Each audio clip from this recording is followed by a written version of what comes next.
What if the biggest reason your marketing strategy isn't hitting the mark?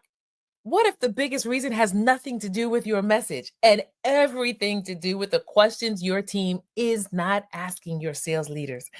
Marketing and sales shouldn't be two separate conversations. Nope, they're two halves of the same story. And today, we're diving into three powerful questions your marketing team should be asking your sales leader to bridge the gap and drive real measurable growth. Come on, let's get into it.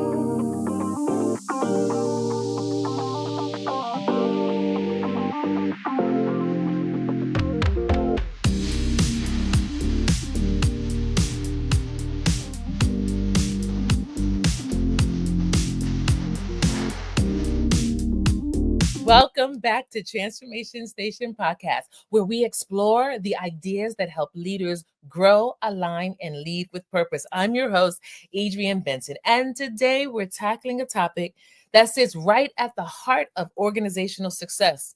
We're talking about the often misunderstood relationship between marketing and sales. Listen to this. Too often, these teams are running in parallel, both working really hard but not in sync. And today, we're going to break that cycle. We're going to break that cycle by looking at three key questions marketing should be asking sales, questions that foster collaboration, close communication gaps, and ultimately boost impact. Now, listen, before we get into this and meet our guests, I want to say thank you to you. Why am I saying thank you? Because guess what?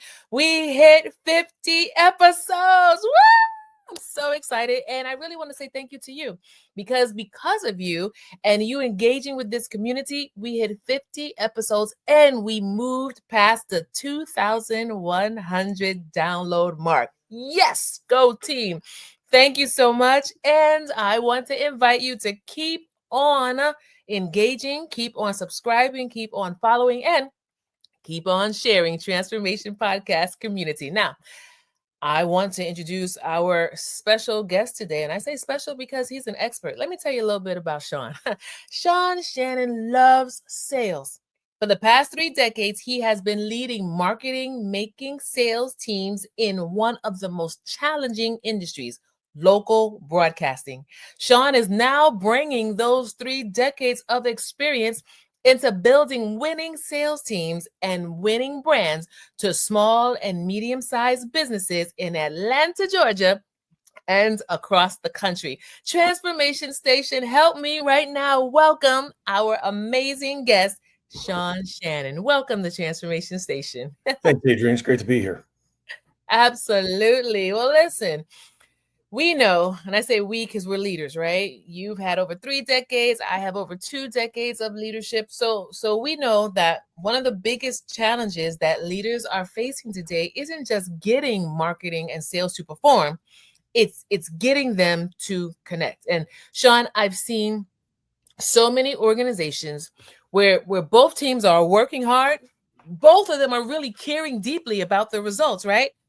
But they're both running on two completely different tracks. So I'd love to start right here. Let's start with the big picture. Okay. Sean, why do you think that there's often a disconnect between marketing and sales teams? And then part B, what are the costs of them not being aligned? Why is there such a disconnect? Well, I go back to what Peter Drucker said sometime in the 70s or 80s, a great Harvard business mind.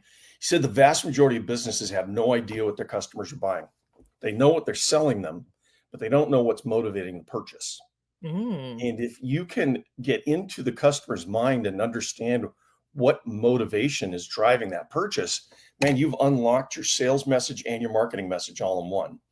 mm-hmm, Another one of my favorite Harvard business thinkers, the late Clayton Christensen, came up with this idea called jobs theory. And mm-hmm, it's basically the idea that we don't as much buy products and services as we hire them to do really specific jobs in our lives. mm, So, as an example, my daughter moved into her first apartment in Seattle and she had no furniture and she needed furniture tomorrow. So where did we go? We went to IKEA mm-hmm, because IKEA understands that what job their consumers are hiring to do, and the entire thing is set up when you walk in there. to get that job done. You're going to get cheap, stylish furniture that you can Right. take home with you that day. And the trade-off is you're going to have to, build it with instructions in, I think, Swedish, right? Yes, many They times. built the entire business model around the job to be done for their consumer. And Mm. so, the thing that gets missed is the marketing leader is not asking the sales leader, tell me what your customers are hiring our products to do for them. Mm. Because if you begin to untangle that, then they're in a more powerful position to make sure that the ICP that they're going after, the ideal customer profile, and marketing matches up. Because that's 90% of the time what's going on between sales is that sales is griping at marketing because they've got crappy leads, and marketing's griping at sales because sales can't close a spring-loaded door. Well, Mm. more than likely, it's a misalignment of who the target customer is. Hmm. Let's talk about that. Let's talk about that misalignment, because this is a really important topic for leaders. Talk to us about the misalignment. So, marketing, the problem is that for the most part, these two departments work in silos. Okay. And, I spent the last 12 years of my career as a market president in local radio, and I had great marketers and I had great sales leaders, but they very rarely talked to each other. And so, it is the case of making sure that you have a continuous flow of information going back and forth between what the sales leader is seeing with the quality of leads and what the marketing leader is seeing in terms of conversion ratio, and making sure that the message matches up with what the salespeople are out selling, right? And it comes back to this is that if you think about it, Serta Simmons, A Better Night's Sleep. The folks at Serta understood that they're not selling mattresses, they're selling a better night's sleep. So what questions as a marketing leader can you ask of your salespeople to find out what is it that our customers are buying this for, right? Because oftentimes it ends up being two different things. I agree 1000%. So here in Transformation Station, we always give our leaders who are listening and watching an opportunity to pause and to kind of do some assessments, right? So we're talking about marketing, we're talking about sales, we're talking about messaging, we're talking about what is it that our customers, let's get to know our customers a little bit, right? What do they need? What do they want, right? Sometimes we are out there pitching and we're doing all this wonderful marketing that's not meeting the needs of our customers. And then we wonder, well, why is nobody buying the product? Why is there no interest? Why are we not getting any like and love and shares, right? But there has to be an alignment. And I love the fact that you started talking about this. So let me ask you this. 3 questions, right? That's how we started off. Three questions. What are 3 questions that our marketing team should be asking our sales leader? The first is what benefits are our customers getting from the product or service? Generally speaking, in smaller organizations, we'll define the target based on age, income, some kind of demography, or we'll define them based on the product they purchase, because those are the 2 most observable ways that we can see the target. I will use with clients quite often. I have a McDonald's story that I walk them through, where I give them 3 products that a customer purchases. I give them context and benefits sought, and then ask them to guess the age and gender. And the 3 products are always the same. It's a quarter pounder, fries, and a Coke. But the context is always different. So context 1, it's the drive-through. It's a Monday, Carhartt jacket, Ford F-150. What benefits is that customer getting? Well, it's convenient and it's salty and it's tasty. It's a bit of a guilty pleasure. Context 2, we're at a McDonald's by the Playland on a Thursday afternoon, close to 5 o'clock. Target consumer's reading a magazine while her kids are playing in the P-balls, right? Well, she's getting cheap baby. He or she is getting cheap babysitting. They're getting peace and quiet. They've got happy kids who have been happy since the minute you told them you're going to take them to McDonald's. And then target 3 is back at the drive-thru on a Saturday at 1 o'clock. Honda Odyssey. 6 girls in soccer uniforms, 12-year-olds, right? Well, that person, it's got to be cheap because only one of the 6 is theirs, and they're in the tank to pay for the other 5. Menu variety is important because you've got 12-year-olds who are in the moment of individuation, and quick and convenient. So then I say, okay, well, listen, let's guess the age and gender of each of them, right? And so most of the time they guess, 35-year-old male. Yep, it's a 36-year-old male. Mm-hmm. Target 2 at the playland. Oh, it's a 42-year-old female. Nope, it's a 36-year-old male. Okay, target 3. It's a 40-year-old female. Nope, it's a 36-year-old male. It is the same individual buying the same product in 3 different contexts and getting entirely different benefit sets out of it. Mm-hmm. And so if you can craft that kind of conversation, the second question that the marketing manager should be asking is, can I go out and visit your customers? Can I go sit with them and have that kind of conversation with them so that they can begin to untangle what are those benefit sets that they're getting from them? So, and then the third question, and it's the question I ask of internally and externally, is what does good look like for you in terms of number of leads and conversion percentage? Because if we can get aligned around what the goals and the objectives are, we're going to be in a much more powerful position to come up with a solution. What was good? I love that right there. So let me ask you this question: which of these 3 do you think most organizations overlook? I think it's probably the second. I think far too many marketing leaders get out in front of the end user.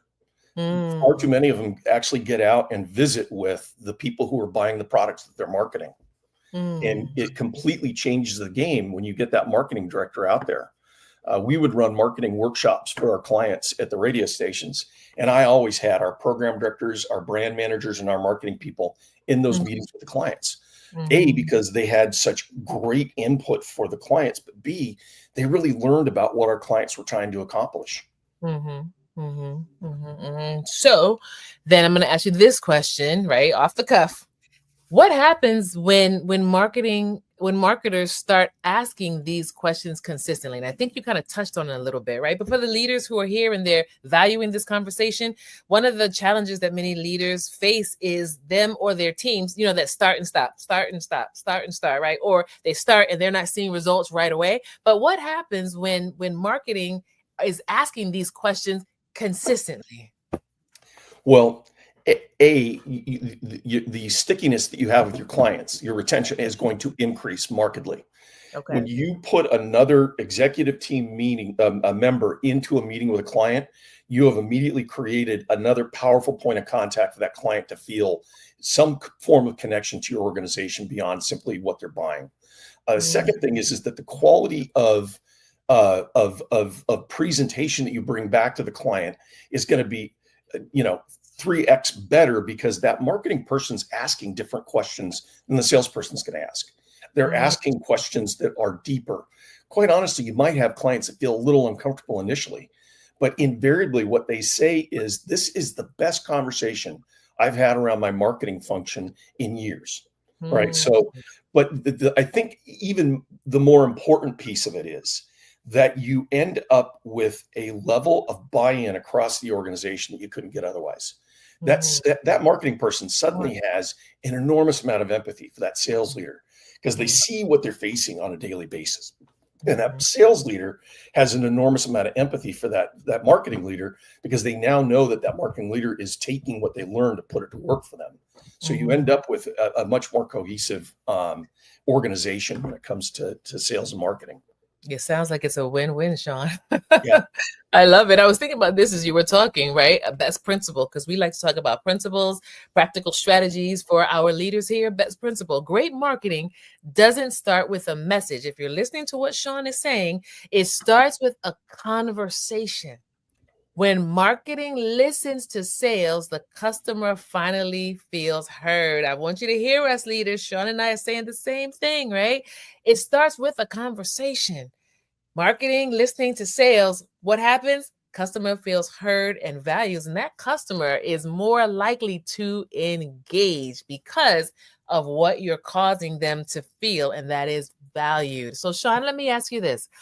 One of the key questions marketing, we talked about key questions marketing should ask customers, right? What do you think about this one? How well do we actually understand the customer's journey from awareness to decision? Not well at all. Where are we losing our customers? How well do we understand that journey? Well, it's interesting. In radio sales, I was selling a B2B for a B2C marketing message, and customer purchase path was, a real challenge for us to help our clients untangle because they had no idea what the customer's journey was. It's different pieces of information at different stages of the customer journey. McKinsey has been doing a set of studies since 2015 looking at the customer purchase path. And what they found was that the sales funnel doesn't work like a funnel. It works like a reverse hourglass. We become aware of a problem or need in our lives, and we start off with 2 or 3 companies in our consideration set. And instead of narrowing it down to 1 or 2 that we're going to try and then one that we're going to buy, we end up expanding that consideration set out to 9 to 11 different competitors because we're out doing research. We're on Google, we're on ChatGPT, we're doing whatever we are. But when it comes down to the person that's going to close the sale, the companies that were in the initial consideration set have a 3x better chance of closing the deal.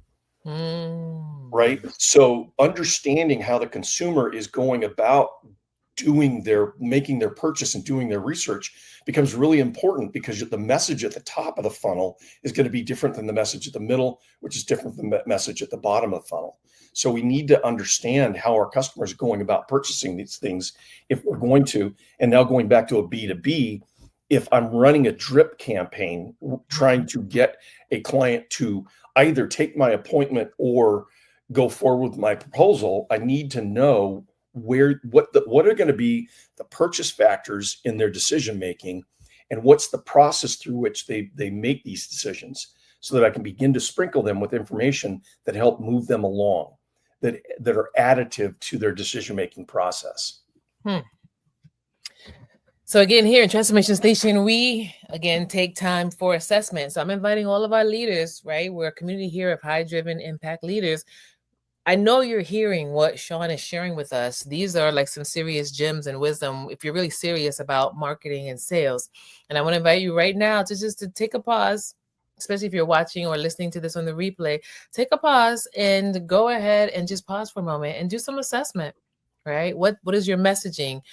Do you value your customers? Are you listening and hearing? What's the conversation like between your customers? Do you understand the journey? And this is really important, right? Because if I hear Sean correctly, Sean is saying start with a shared understanding about why it matters.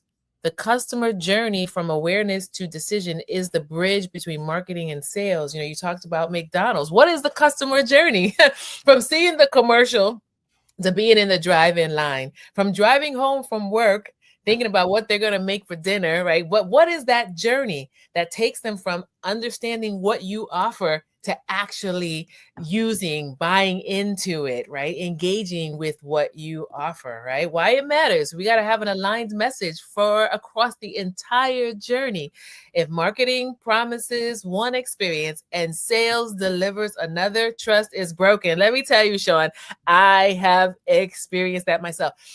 And I think about this, how you go online and you see a product, right? I can't tell you, and actually this happened to me very recently. I got to take my glasses off. That's how you know this is really real, right? I saw a dress and I'm like, that dress is amazing. I have to buy it. It looked absolutely amazing in the picture online. When I got the dress, I said, am I supposed to put this on my finger? Like, it can't even go. It was so tiny. The colors were off. My trust, I said, I will never buy anything from that company again. Yes. Marketing promised me one thing, but sales brought me another. And on average, you will tell 12 people about that experience.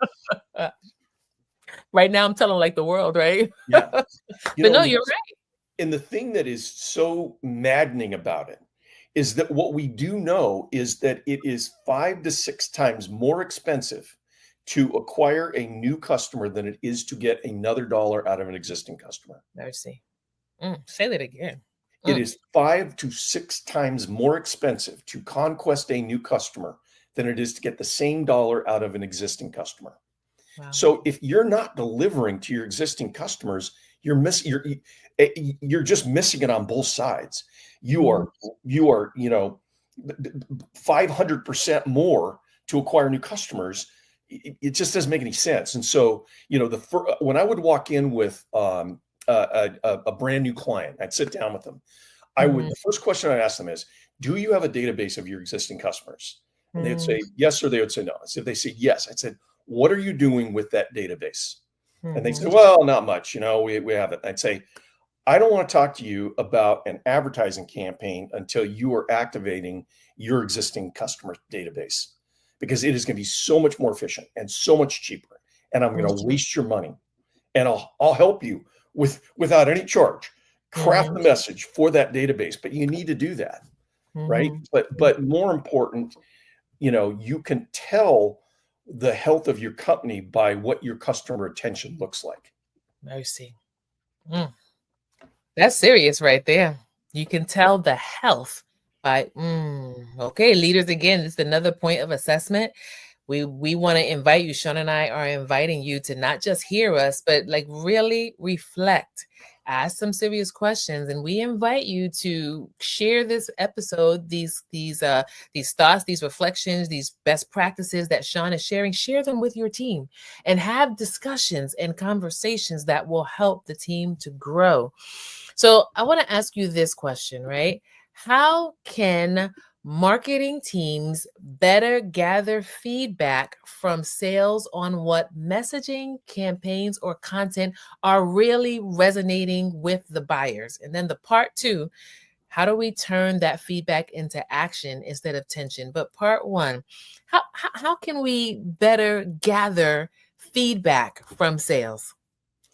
Well, obviously conversations what we've talked about, but what I would do is, on a regular basis, Mhm, send out almost in survey format the marketing messaging that we are currently using, and have them score them on a scale of 1 from crap to 10, which is great. What messages seem to be resonating on your sales calls? In other words, is the trigger event that's leading the client to call you, does it sound like one of these messages more than it does the other?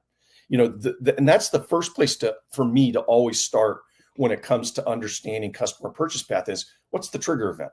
What mm. was it that led them to say, I need to buy X, Y, or Z? Mhm, mhm.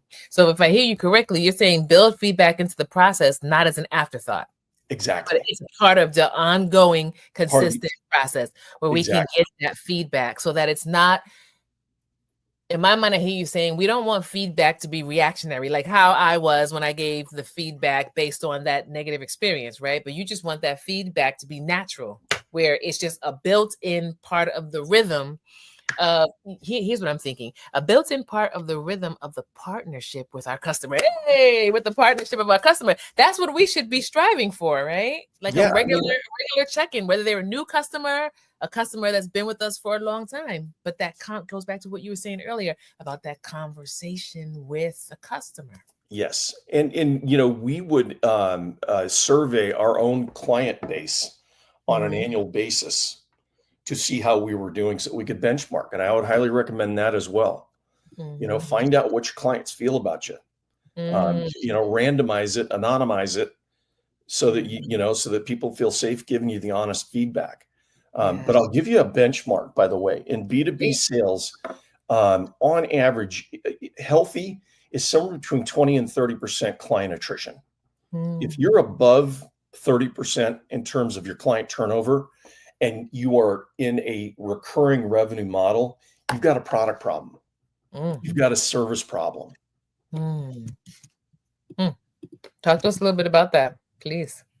So I took over a sports station back in the early 2000s, and we were churning about 55% of our customers a year. And so I went out on a listening tour and it would saw both clients that had been with us for years, but more importantly, I got out in front of the clients that had left us. And what I discovered was that they were not getting the results that they expected from the campaign, Mhm. but B, they weren't getting the psychic benefit that they hoped that they were going to get from being associated with their favorite radio station. So Mm. sat back with our sales team. They came up with it, not me. They came Mhm. up with this idea of the seasons pass. So clients had an opportunity to sponsor. We had football. We changed our uniform 4 times a year. We had football, baseball, basketball, and golf coverage. So you got a sponsorship of a feature in every one of those each season, as well as your choice of one of 3 trips to spring training, to a golf tournament, to an away game with the Mariners or the Seahawks. Boom. Now suddenly you had this connectedness to both the sales team and the programming team, because we brought the on-air personalities with us, and our client attrition dropped to 15% in 2 years. That is absolutely incredible. And we are literally hearing a very modern day example that is proving the point of what we're talking about. Sean, I want to ask you this. From your experience, what would you say to the teams that tend to be defensive when feedback comes? Yes. I'm asking intentionally because honestly, as I've had some conversations, right, I was going back, I was thinking, I paused for a moment because I was thinking about what you're talking about feedback. And I've seen so many leaders where when feedback comes, they instantly feel a need to defend as opposed to really hearing what the feedback is saying and assessing, is the feedback true or is the feedback just loud noise? You know what I mean? Yeah, I mean, I kind of feel like if there's defensiveness, you have a culture issue, right? Okay. We can only receive feedback in a culture of trust. And if I have a salesperson that I am, providing feedback to, and they're getting defensive, I point the finger at myself, not at them. I obviously haven't built enough trust with this person. Right. It very rarely, I mean, the very small minority of the time, hey, this person just is not good and I didn't interview well. Right. But the majority of the time, if they're getting defensive, it's on me because I didn't do the hard work of building the trust with them. In other words, I didn't do the hard work of feeding in enough positive input that they can hear the negative. Mercy. Right. And the thing about salespeople that's important to understand is that they are fundamentally emotionally broken people. They are fundamentally and I'll explain it to you. If I went to my therapist, Dave, and I said, Dave, let me explain to you what I ask my salespeople to do on a daily basis. I ask them to call total strangers and beg for their time. 99% of the time they hang up or don't answer. 1% of the time they take the call. I ask my salespeople to go in to ask them to tell them all about the client's problems and make the client's problems their own and then solve them. And when you solve them, the client's never quite happy enough with it.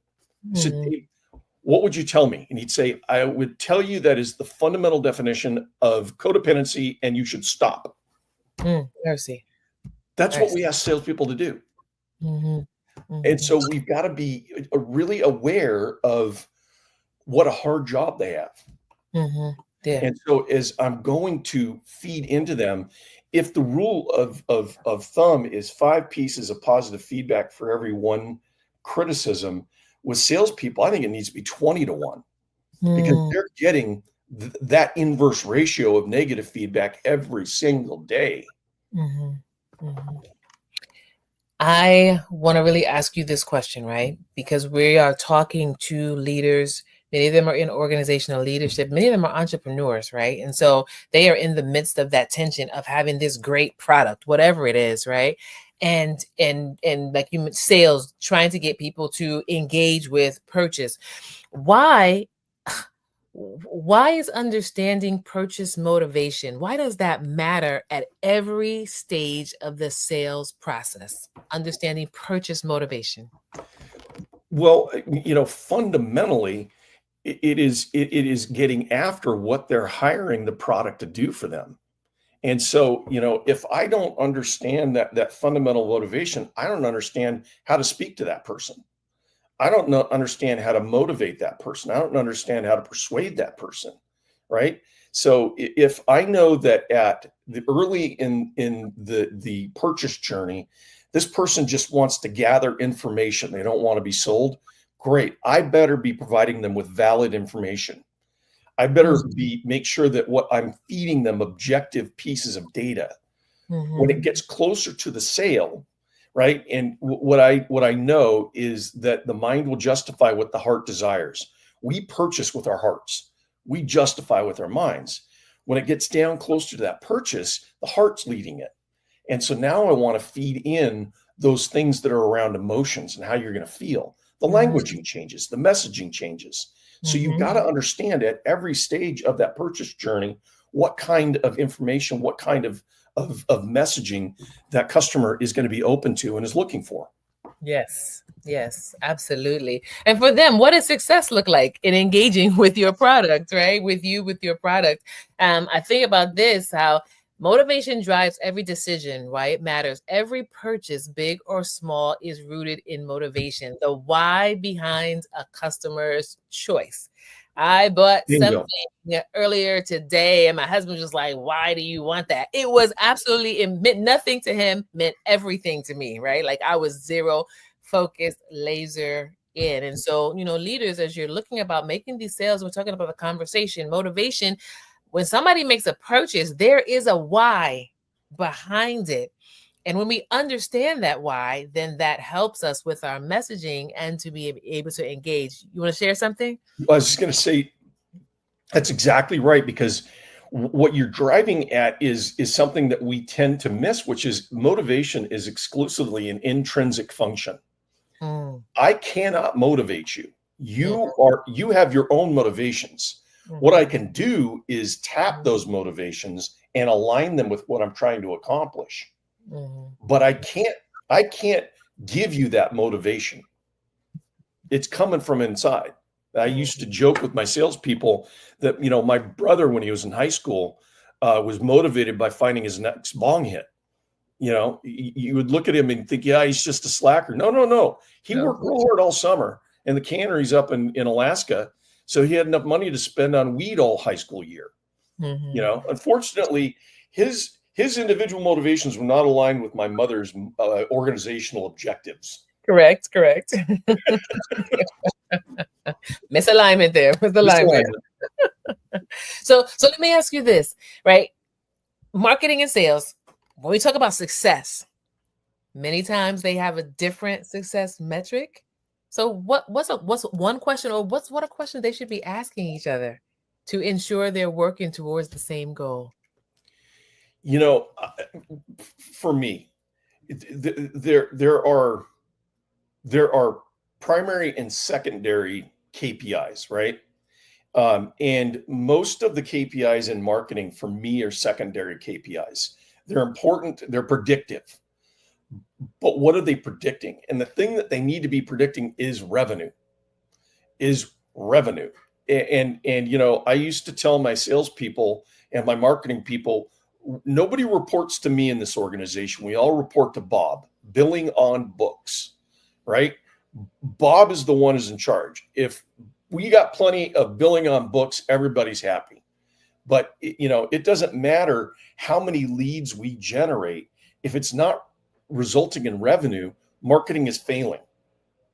And so is sales.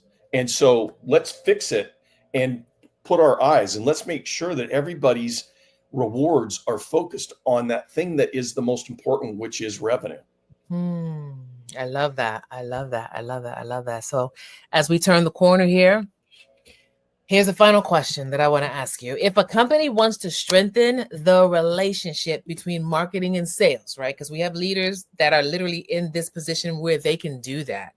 If they want to go ahead and say, okay, I hear what Sean is saying, I'm sold, I need to, starting today, strengthen the relationship between my two teams, where should they start? Like what daily or weekly habits, what daily or weekly habits can help these teams communicate better and win together? Well, let's start here. That kind of cooperation and collaboration is not going to happen between the two of them without a strong leader in the middle of it, right? And I'm not advocating for micromanaging, but there has to be somebody who has eyes on both and can keep the eyes focused out, right? At the end of the day, each one of them is looking at their own job and their own responsibilities And when people are looking at each other, nothing good happens. But when they're looking at the goal, great things happen. And so that leader needs to take the initiative to focus their eyes out on what the objective is, and then to facilitate conversations that help connect. And it's as simple as asking the question, okay, what job are our customers hiring our products and services to do in their lives? Let's puzzle that out. Marketing, what are the things that you could do to help us puzzle that out? Sales, what are the things that you could do to help puzzle that out? So I wish I had a more complex and really smart answer, but that's, bottom line. Get in a room and start talking to each other.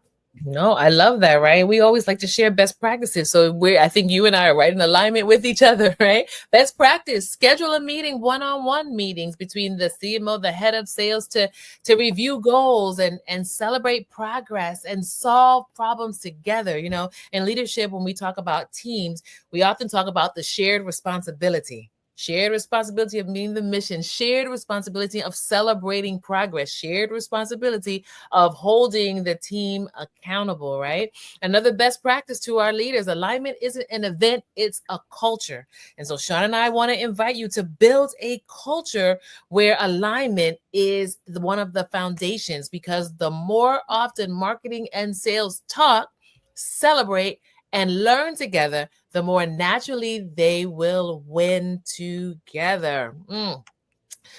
Sean, so I'm going to put you on the spot one more time, right? Here's one thing that I'm going to ask you to do. Talk to our leaders. We have high impact driven leaders, and I know that this is a very relevant conversation that we're having.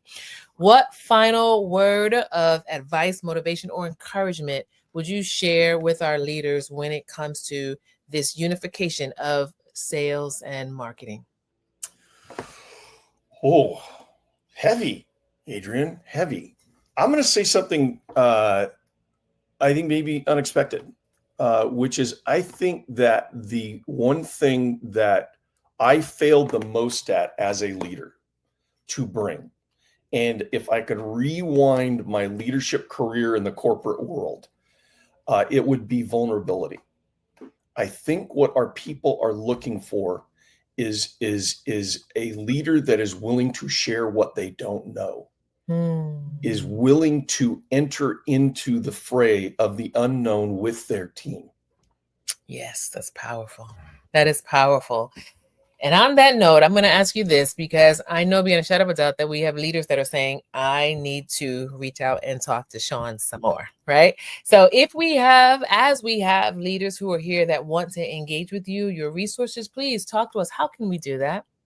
Hey, log on to strategicgrowthdesign.com. There's a little button right there. You can schedule a 30-minute meeting with me. Listen, you got marketing, you got sales, and you're wondering about something, nothing gives me greater joy in my life than just having a conversation about it. And my promise is it will be the most valuable conversation you've had around either of them this year. Fantastic. All right. Community, you have heard this conversation. You see the link right there on the screen. It's also in the description box. I want to invite you to go ahead and reach out to Sean. Number one, let him know you heard or you saw this episode. Let him know what resonated with you. Ask questions. He has resources. Engage, because the community that learns together grows together. Sean, thank you again. It's been absolutely wonderful having you with us today. Thank you. Adrian. Thank you, Adrian. My honor. All right. Well, there you have it. Listen, what I love about today's conversation is that it reminds us that real alignment doesn't just happen in the boardroom. It actually happens through consistent curiosity, communication, and connection. If this episode sparked an idea or encouraged you to think differently about collaboration, I want you to go ahead and share it with your team. Remember, we hit 50 episodes, but we're ready to go forward to 51, 52, 53, maybe even 100. So I want to invite you to join us every Monday and Wednesday for more conversations here on Transformation Station. And don't forget to subscribe so you never miss a Monday or a Wednesday episode. Until next time, keep leading with clarity, leading with connection, and leading with courage.